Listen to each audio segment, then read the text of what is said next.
morning, good afternoon, or good evening, and welcome to Inside the Writer's Studio, the podcast where we talk with writers about their lives, their craft, their business, and their latest work. I'm your host, Charlie Lovett, and our podcast is sponsored by Bookmarks. Bookmarks is a literary nonprofit whose programs include the largest annual book festival in the Carolinas. Come visit Bookmarks at our community gathering space and nonprofit independent bookstore in downtown Winston-Salem, North Carolina. Inside the Writer's Studio is also proud to be an affiliate of Libro FM, the audiobook platform that supports your local independent bookstore. Stay tuned at the end of the podcast for more information on Libro FM and a special offer. Cool. My guest today is Lauren McBrayer, whose novel Like a House on Fire has just been published. Lauren, welcome to Inside the Writer's Studio. Thanks so much for having me. So you have a law degree, you have a job with an entertainment company. Tell us a little bit about the path that led you to become a novelist. It is a windy road, as it is for, I know, so many writers. I would say that I always knew that I was a writer and that I wanted to figure out a way to do that professionally.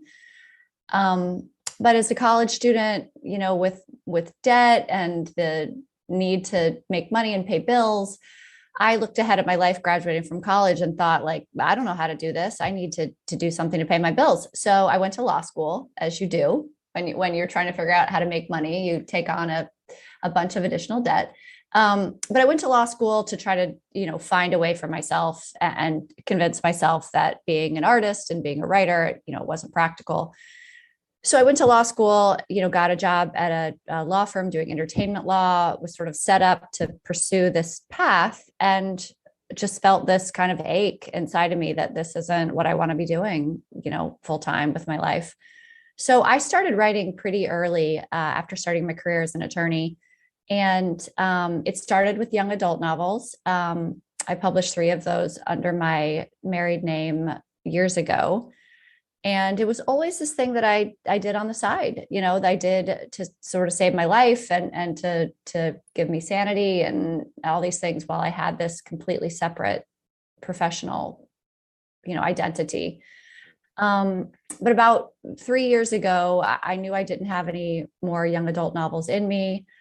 I wasn't sure, what to do. I was feeling really creatively stifled.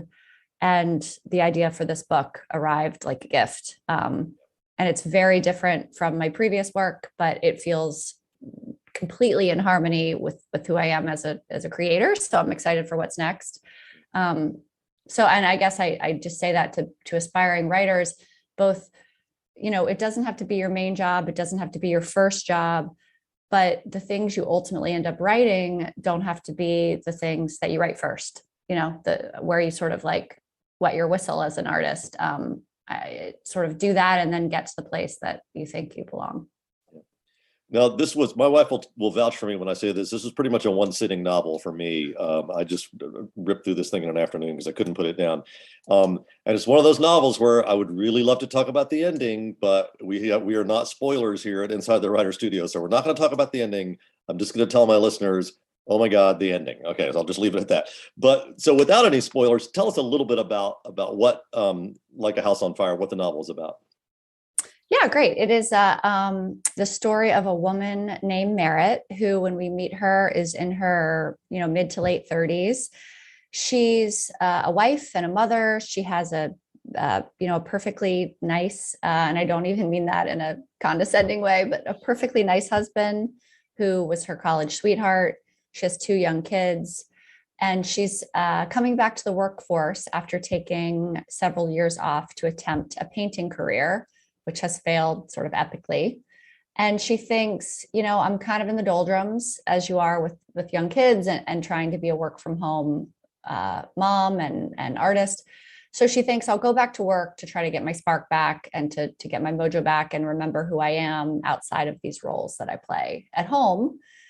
What she doesn't expect is that it's not going to be the job that lights her back up, but the woman that she meets at her job, a woman named Jane, with whom she forges a really unexpected and intense friendship that over time develops into something more.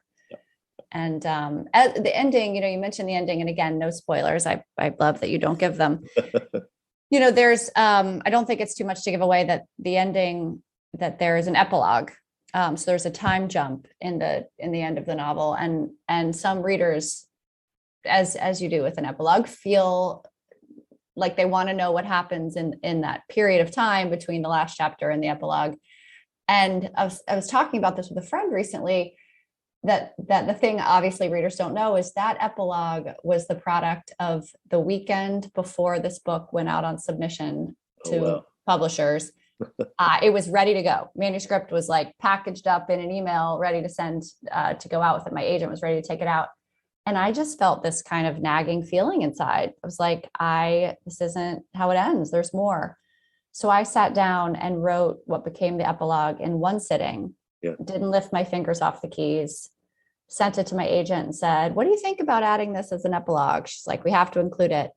And in all of the edits that happened with Putnam, my publisher, after that, not a single word of that epilogue changed. So, yeah. It's just great when you have those writing moments, and readers will find out. I mean, it's absolutely dynamite. It would be a very different novel without that. One of the first things that happens when these two main characters meet, Merritt and Jane, is that Merritt, and this is one of the first things that happens in the novel, Merritt is comparing herself to Jane in some significant detail. What do you think the reader learns about Merritt and her character from her sort of compulsion to compare herself to this other woman? I think that's a great question. And I think there are a few things that we're meant to learn about Merritt from that. I think the first is just about the female experience in general, and sort of the conditioning that we have to feel less than, and to feel like there's something on the to-do list that we haven't hit. And in the beginning of the novel, some of the things that Merritt notices about Jane most immediately are her, fashion sense and the way that she dresses and how put together she looks, and also how in shape her body is. Jane is 20 years older than Merritt, but works out a lot and takes good care of herself physically. So Merritt feels both out of shape and unfashionable in Jane's presence. And so, I wanted to just play with that thing that happens among women, where it's like, oh, she's doing something that I'm not doing, and I need to add that to the things that I'm doing, on top of Merritt's job and her family and her art and all the things. But also I wanted that comparison to function as a marker, an early marker of Merritt's queerness. I think that for women who haven't grown up identifying as gay, or didn't think that being gay was a possibility for, cultural or family reasons or lifestyle or whatever it is, I think that, and in my own experience, that sort of comparison, am I attracted to her, or do I want to be her? I think is a thing that functions a lot in women who are sexually fluid, or maybe, don't realize the fullness of their sexuality. So I wanted us to notice that, to say, Merritt, she has this kind of intense attraction and almost chemical reaction to Jane. And the only category she has for that is to say, oh, either I envy her, or I aspire to be like her, or, to kind of rein it in, as opposed to acknowledging like, oh, I'm staring at her butt because I like looking at her butt, not because I want to go to the gym tomorrow and like do a bunch of squats. So. I've read a lot of novels lately, and rightly so, about sort of the search for identity, which I think is part of what's going on in this novel.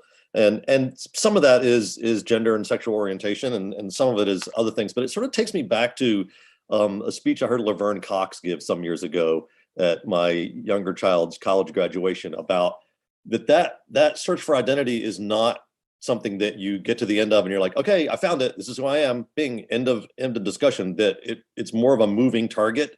That it's something questions we should be always asking ourselves throughout our lives. Can you talk a little bit about how that idea of changing identity sort of plays into the novel for both of these characters?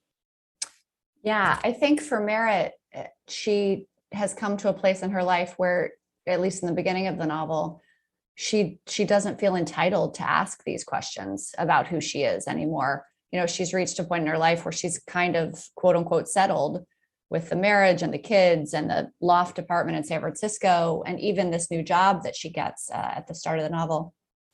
And it's sort of, who am I to to question all of it, to ask who I am. That feels self-indulgent, that feels selfish, all those things.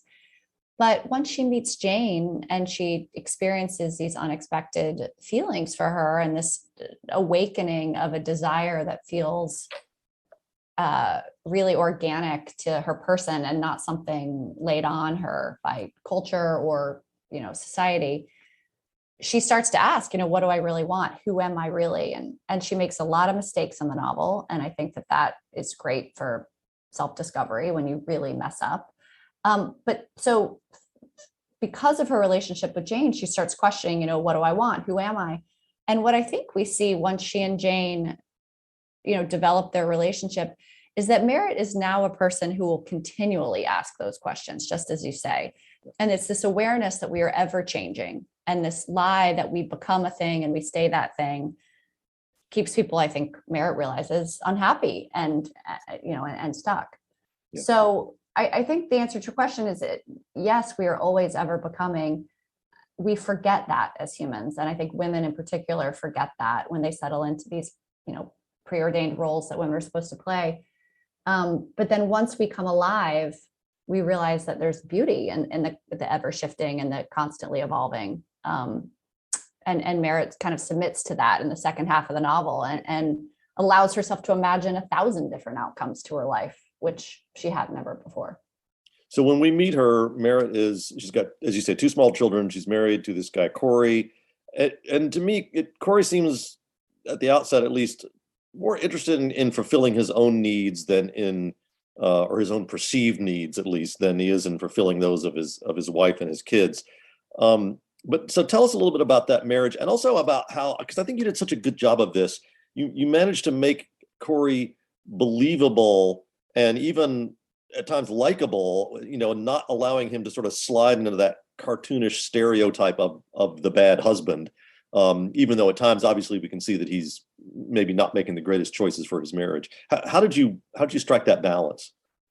It took a lot of effort, actually, to do that, because I was dealing with a few tricky elements, some of which you hit on. They don't have a perfect marriage. I wanted them to have a familiar marriage to readers. I wanted it to resonate with women and with men who are sort of in the average relationship, I think.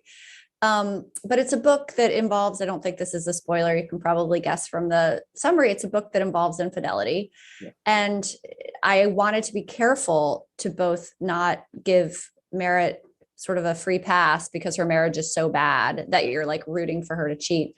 But at the same time, I wanted the reader to understand just the feeling of loneliness and isolation that she feels within the context of this marriage. And so I wanted it to try to strike the balance. I tried to give her a husband that you would understand the desire to want something more, but also, to be critical of Merritt and her choices.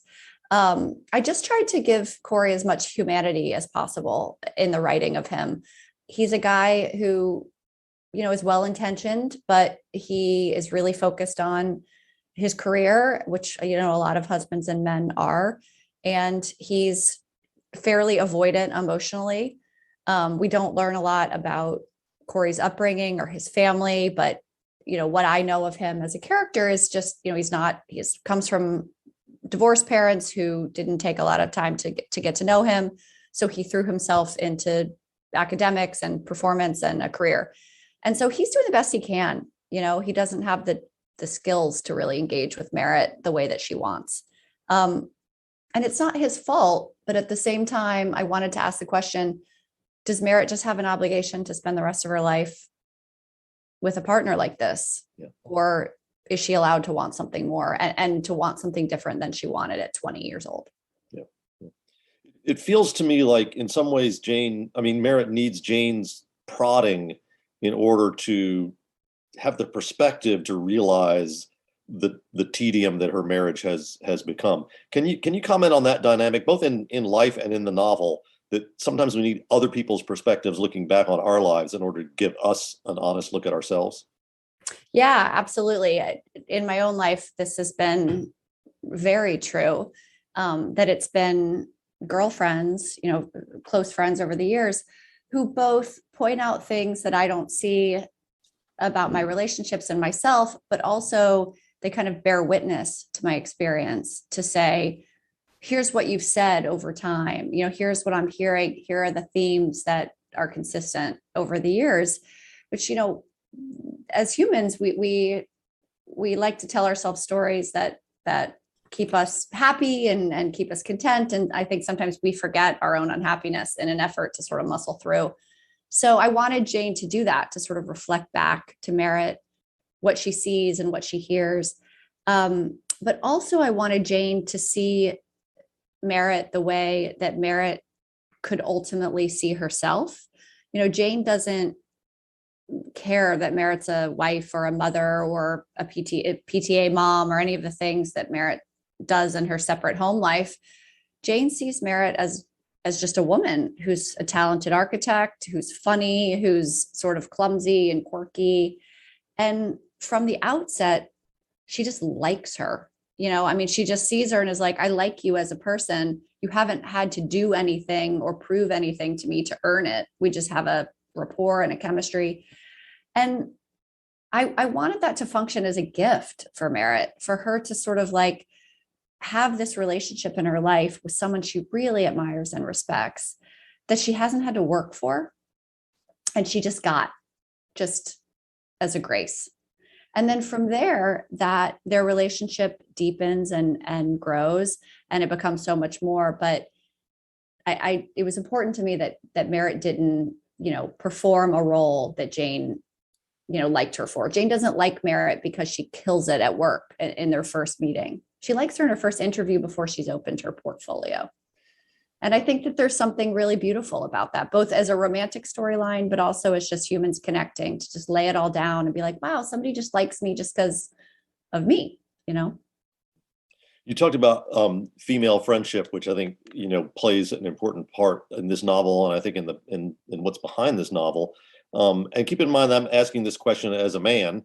But do you feel like, are there things that only a female friend can understand? Is female friendship a necessary and important part of a healthy marriage, or does it sometimes become something that fills the void in a marriage that's not working? For me personally, it was the latter. So I think it absolutely can become that. It's funny, your question hits on one of the sort of sparks for this story. The initial ideas, it was this concept of an emotional affair, and how if you understand yourself to be a straight woman and your husband understands you to be a straight woman, there isn't a concept of an emotional affair. Husbands aren't accusing their wives of having inappropriate intimacy with their girlfriends. Yeah. In fact, I think a lot of husbands feel relieved that their wives have an outlet for all these conversations or self-navel gazing or inquiry that, and I don't mean to be stereotypical or to generalize, but many men don't want to engage that way. That's all the tropes and kind of stereotypes of women sitting around gabbing. So for me in my own life, my female friendships absolutely filled a void. What I wasn't getting out of my marriage, I went and saw it from friends, not thinking it could ever be romantic or sexual, because I didn't, identify that way. But I think what happens is, it's not that intimacy is a zero-sum game exactly, but I think it's true that there is a person with whom we have the deepest form of intimacy, and that when we commit to that with somebody, it's by definition to the exclusion of others. And so if a woman does that with her best friend and not with her husband, her relationship with her husband will suffer on an intimacy level. Maybe for them, that's great. Maybe that enables them to stay married for longer, or, every marriage looks different. But I think we do need to recognize what happens when our primary, intimacy relationship isn't our marriage. And so the question I wanted to ask with this novel is, what if two straight women who had this intense bond, what if they suddenly realized that there was no limit to their friendship? We think that like sex and romance is off the table. So if they've gotten so close, and then they realize in a moment that what they thought was a wall was actually a door, and there was more to discover, like what would happen. Yeah. So that was the what if that drove the novel. And quite frankly, I didn't know what would happen. I asked the question in the novel and thought in the beginning that maybe Merritt and Jane would have one moment where they crossed over and then they realized, like, oh my gosh, what are we doing? Like, let's go back to our marriages. But no, spoiler alert, that's not what happens, obviously. Yeah. So when Merritt is sort of looking back on her marriage, she notes a time, and I'm quoting here, a time when she'd taken an interest in herself and her husband had quietly opted out. So it's almost like she's sort of looking back at this inflection point in her marriage when she realized that she was, an individual and he was kind of less interested in that. And that inflection point takes place before the novel begins.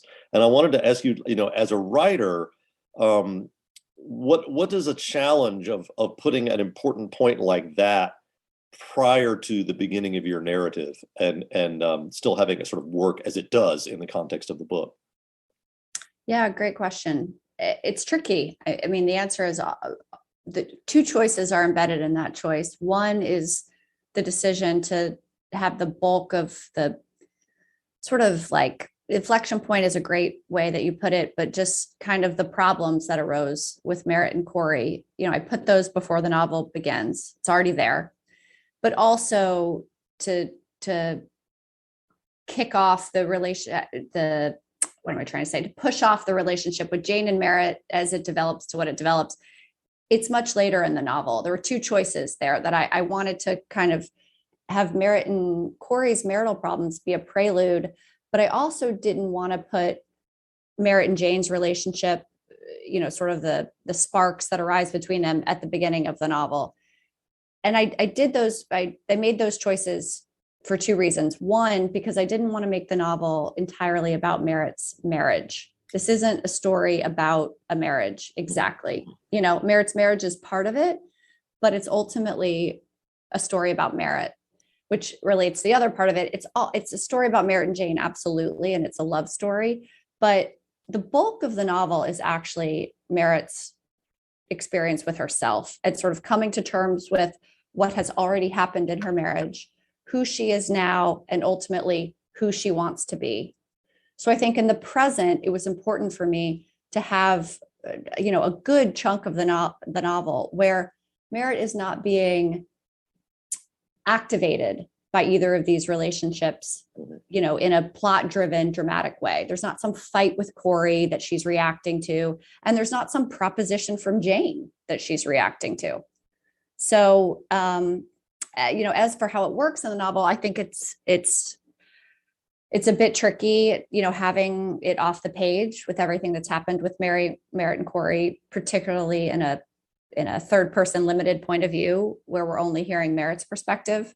There's a sense of, maybe Merritt's been unfair to Corey. There's a sense of maybe Merritt hasn't communicated enough to him. All of which I think are fair criticisms or comments, but I think it's also the way so many of us function. We're in our own head and we don't communicate well. So I was trying to also, capture that in Merritt's point of view. So your two main characters, Merritt and Jane. Merritt is in her 30s and Jane is in her 60s. They're separated essentially by a generation. What both opportunities and challenges as a writer do those ages and those relative ages present to you? Yeah, I remember when I first started working on this novel, I was pitching it to somebody and a male friend who said, don't you think you'd get more sales if they were 20 and 40 and not 40 and 60? Which, I either punched him in the face or laughed. No, just kidding. I wanted to look at female aging in this novel. I was approaching 40 myself when I first started writing it. And I had friends who were older, a range of ages above me. And I was interested in the effect that those relationships have on my own identity and my own aging. And so the age difference between Merritt and Jane, I think, first of all, it allows us as readers, but also them, to question this idea that we get along best with people who are in the identical life circumstance with us, that women with young kids who are in their late 30s should be friends with women with young kids who are in their late 30s, and that's who they're going to be seen by. For Merritt, that's absolutely not true. But I also wanted to look at how Merritt experiences her own aging as she looks at Jane, this woman that she finds beautiful and compelling and, so attractive and all of these things. She's 20 years older, and Merritt's looking at her own face and thinking, do I need Botox? Should I get filler? I need to go to the gym more. So anyway, the age difference between them, I think, is both supposed to be illuminating for Merritt. It's supposed to ask some questions about female aging and our experience of that. And then also to break down this idea that we're only going to be close with people who are exactly like us, which I think is a cultural lie. There's a point in the novel when Merritt and Jane are sort of patching things up after a disagreement. And Merritt says, sometimes it's hard to separate myself from you. What does she mean by that? And what talk about that moment of realization that she comes to when she says that. Yeah, it's interesting when you write a love story. I was just trying to be as authentic as possible to the experience of what it's like to fall in love with someone. It's not necessarily a prescription for the healthiest merging of humans. I think it's very true that Merritt and Jane lose their boundaries with one another in both very literal surface ways. They're colleagues and they don't have boundaries. They speak to each other in a way that is not quote unquote appropriate, but also as they get closer, they do kind of merge and they feel each other's feelings and they're very wrapped up with each other. And the choice to do that was just trying to be authentic to that experience. Merritt in a lot of ways is coming of age in this novel. She's approaching 40, but in her discovery of her own queerness and these feelings for Jane, she becomes very young emotionally. She's never felt like this about anybody, and she certainly never felt like this about a woman. So I just wanted to give voice to that experience of when you fall for someone, it's sometimes hard to know where you end and where they begin. And it's just part of that experience of falling in love, particularly for the first time. So one of the choices you make in this novel that sort of really complicates things, if we just had a woman who was in a sort of unsatisfactory marriage and she meets somebody who seems perfect for her, we can kind of go along with that. It's a fairly easy decision what you ought to do. But Merritt has 2 small children. And this complicates her life in lots of ways. First of all, just this push and pull that comes with anybody who is both a parent and somebody who is trying to pursue a career. Can you talk about how that tug of war sort of works for and doesn't work for Merritt? Yeah, I think that the issue for Merritt is that she's been, and this is on her, operates on a subconscious level for her, I think. She feels that she's been complicit in this life that she has. Corey's under no illusions that she's, perfectly happy and singing tra la la in a field every day, but she hasn't complained. She's sort of, as I said before, muscles through, and she has this belief that there's not more that you can expect out of life. She has these kids and she has this husband and she has this amazing apartment. She's aware of her own privilege. She doesn't want to be a whiny brat, who's dissatisfied. And there is this great push and pull between who she is as a mother and a wife and who she is as a woman outside of that. And also then who she is as an architect. I think, all of these are roles that she plays professionally, personally, and then the parts of ourselves that are neither our job nor our relationships. And all of these aspects of Merritt are in a push and pull in this novel, which is going to be dominant? Who is it that I am really? Which of these roles are choices I've made, and which of them are things that have just been laid on me? So I think for Merritt, the question is, what do I really want and who can I really be? And, there are moments when she's not an amazing parent, but there are also moments where she's a fantastic parent. I mean, she loves her sons very much. She is the dominant parent for them at home, and so I think the push and pull for Merritt is, how do I do all of these things that I've learned how to do without losing myself in the midst of it? So to the question of like, yes, if she were married and hadn't had kids, maybe we could come along in a journey that, she should leave, or what have you. But I don't think the question resolves. I mean, obviously, as the way the novel turns out, just because she does have kids. Yeah. It's like, it doesn't, if the kids are the thing, then what does that say about women's autonomy and agency? If you have kids, you should make different choices for yourself than if you didn't. I mean, probably culturally we believe that. But I think Merritt realizes that that's a lie, which is why she ultimately makes different choices. In addition to having this push and pull between being a working parent and having a career, she also has this push and pull between having an artistic identity, an artistic impulse, and an economic necessity. She loves to paint, she loves to create, but she needs to make money. How does she balance that, the creative and the economic in her life? I think for Merritt, like for many of us, including myself, our identity and our existence is a constant balancing act, as you say. We're sold this bill of goods that we're supposed to be everything, and it's all supposed to fit perfectly under some umbrella of female identity, that we're supposed to be good parents and good wives and good at whatever profession we seek out, but also that can't bleed into the other aspects of our life. We're also supposed to be a good friend. And Merritt is just embodying the reality that it's not that easy, that, we don't pursue the thing that we love and become immediately successful. We don't necessarily feel completely fulfilled by our professional life or our roles as wife and mother. And so she's constantly just sort of rejiggering and trying to recalibrate and trying to find herself in the midst of it and trying to be, all of the things that she actually is. And I think at the beginning of the novel, Merritt has this sort of feeling of failure, and she's going back to a job she doesn't like because she hasn't been able to do the thing that she really wants to do, which is make art. But in meeting Jane and experiencing being an architect under the wing of this incredible woman who draws freehand instead of using computer programs, Merritt sees the possibility of integration, that I could be an artist and also have a professional career, and there's a way to integrate.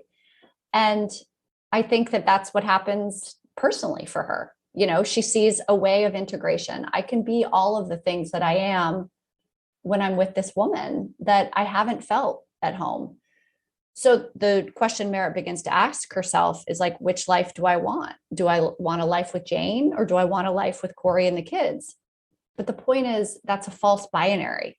It's not an either or, because, and Merritt sort of begins to grapple with this and begins to unravel a little bit, because it's actually both and, because she's a person who wants a life with Jane, but also wants a life with her sons, of course, and also wants a continuing relationship with her husband, though it needs to change to make room for who she's discovered herself to be. Yeah. One of the other things I love that happens vis-a-vis her painting is that as she becomes more sort of honest about who she is and what she really wants, and we see her painting a little bit, suddenly the paintings are much more honest and artistic and beautiful, because she's being true to herself as an artist. Absolutely. I think that's a theme that runs throughout the novel, is when Merritt is authentic and true to herself, beauty arises. Mm-hmm. I mean, I think in the personally and on the canvas. So I talk to a lot of writers who come from an academic background. They maybe teach creative writing and things like that. But you, as you've said, come from more of a law business background, and you use that, I think, to great advantage in this novel. Can you talk a little bit about how your own experience in the business world helped you kind of create the world of Merritt's career, which is where a lot of this relationship is playing out? Yeah, I think, Merritt's relationship with her own profession and her own academic path is something that I drew heavily on from my own experience. both, and this isn't your question exactly, but both the sense of like, you make all these choices that you think are going to expand your options by going to a really great school, by getting a graduate degree, by moving to a city that has a lot of opportunity. But actually what happens is all of those choices narrow your possibilities because you take on debt, you live in an expensive city, you've become a specialist in a particular career. And then you wake up one day and you've succeeded in landing in this life that you've built for yourself, but begins to feel a bit like a cage. So I wanted to give voice to that and sort of the experience of those of us who have pursued an academic path and a business path that can be confining because you end up in a career that like you can't, it's harder to abandon. So I think that's definitely something there. In terms of as a writer, my experience as a lawyer, I think helped with the structure of this book. You know, as attorneys, we're trained in law school to structure argument, and you write briefs for court and you figure out how to get from A to B in a really, structured, logical way. And I hope that comes through, in the novel in terms of how I've crafted it, because I definitely feel that my legal brain was part of the structure of this story. Merritt has, I think it's fair to say, a complicated relationship with religion. And this is one of the things that really struck me about this novel, because that's it, when I read other novels that are, I won't say like this, but that are sort of appealing to a similar demographic or maybe dealing with similar issues. This is something that very often gets left out. It's just easier to, ignore it instead of introducing this other element. But I think it really helps you create her character. Can you talk a little bit about the role that religion and that God plays in her life and why you wanted to layer that into this novel? Yeah, it was really important to me to give Merritt a faith tradition and a faith, relationship to faith.